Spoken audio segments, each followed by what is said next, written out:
आज KSE 100 ने start किया अपना माइनस के साथ। तकरीबन स्टार्ट में ही मार्केट ने 186 पॉइंट का डिक्लाइन दिखाया और उसके बाद मार्केट में एक रिकवरी देखी गई।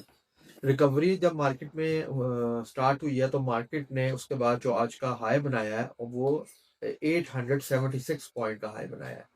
और मार्केट की जो आज की रिकवरी थी उसको जो लीड किया है वो बेसिकली लीड किया है सीमेंट सेक्टर में लकी ने। लकी ने एक अच्छी आज गेन दिखाया। उसके साथ साथ सीमेंट सेक्टर, उसके अलावा एफएफसी ने भी कल की जो डिक्लाइन था उससे अपने आप को रिकवर किया और उसने भी अपने आप आज गेन किया है। उसके साथ साथ अगर देखा जाए ओवरऑल आज ऑटो सेक्टर में गनी टॉप पे रहा। गनी ने तकरीबन 2.74% का इंक्रीज दिखाया है और प्राइस वाइज देखा जाए तो 27 रुपीज का गेन था।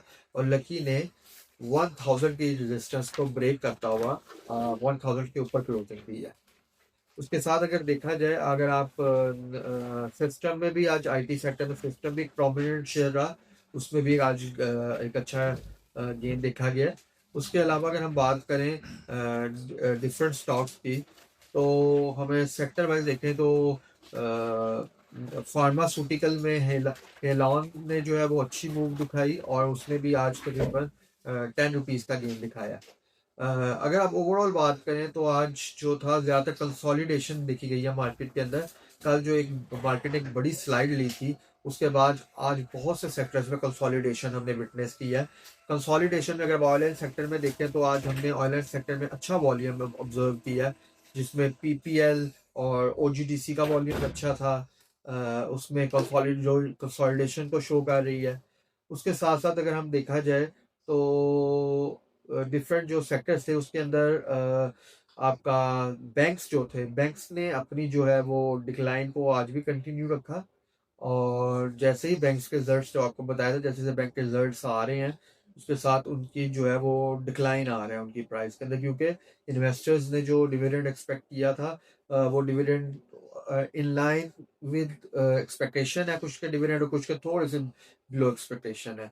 तो इस वजह से उसके अंदर आप देख सकते हैं कि सेटल इन्वेस्टर्स जो है वो अपनी जो इंटरेस्ट है वो लूज कर रहे हैं। उसके अलावा अगर रिफाइनरी सेक्टर में भी एक अच्छी मूव थी आज।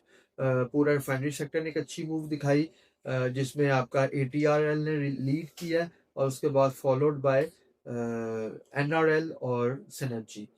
अगर आज के हम आज जो शेयर था आपका पाक कतर वालों का आईपीओ जो था, जो उन्होंने भी रिसेंटली लॉन्च किया, उसने आज वो ऑन उसकी बोर्डिंग हुई और उसने आज अपनी ट्रेडिंग स्टार्ट की है। पहले दिन ही अपर कैप रहा स्टॉक को और स्टॉक ने 10% की अपवर्ड मूव दिखाई है। ये अपर कैप कंटिन्यू रह सकते हैं। जिस तरह उनकी ओवर सब्सक्रिप्शन थी उसको अगर हम कंसिडर करें तो ये लग रहा है, यही लग रहा है कि आने वाले टाइम में अभी कुछ टाइम ये अपर कैप दिखाएगा। अगर आज के हम वॉल्यूम लीडर्स के बारे में बात करें तो के इलेक्ट्रिक ने अपने वॉल्यूम सबसे ज्यादा आज फिर वॉल्यूम लीडर रहा और सबसे ज्यादा वॉल्यूम उसने दिखाए हैं।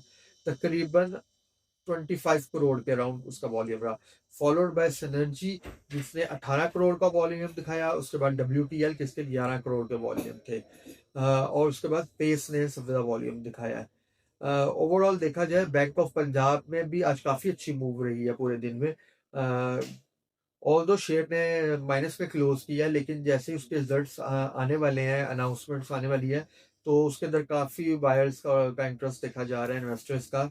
और वो एक्सपेक्ट कर रहे हैं कि बीओपी जो है वो एक अच्छा डिविडेंड अनाउंस कर सकता है। तो ओवरऑल मार्केट के अंदर जो फेज है वो कंसोलिडेशन का फेज है। मार्केट जो है अपने आप को इस वक्त जो इंडेक्स है उसने अपना जो बेस बनाई हुई है, सपोर्ट बनाई है, वो 1,81,000 की बनाई है। और जो उस वक्त इसको रेजिस्टेंस फेस करनी पड़ रही है इमिजिएटली, वो 184 की रेजिस्टेंस है उसके लिए। और इंडेक्स इसी रेंज में इस वक्त मूव कर रहा है। अगर हम देखें, हम अगर बातों को नोट करें तो हमें लगता है कि इंडेक्स कुछ टाइम अपनी कंसोलिडेशन इसी इसी रेंज में कहीं कंसोलिडेट करेगा अपने आप को।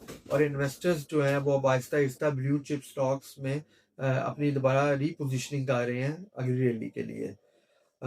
ये आज का डेली राउंड अप था। अगर आप तमकीन सिक्योरिटीज़ के साथ अपना स्टॉक ट्रेडिंग अकाउंट ओपन करना चाहते हैं तो आप हमारी वेबसाइट पे के लिंक के थ्रू अपना खुद भी अकाउंट ओपन कर सकते हैं और हमारे यहाँ हमसे कांटेक्ट भी कर सकते हैं।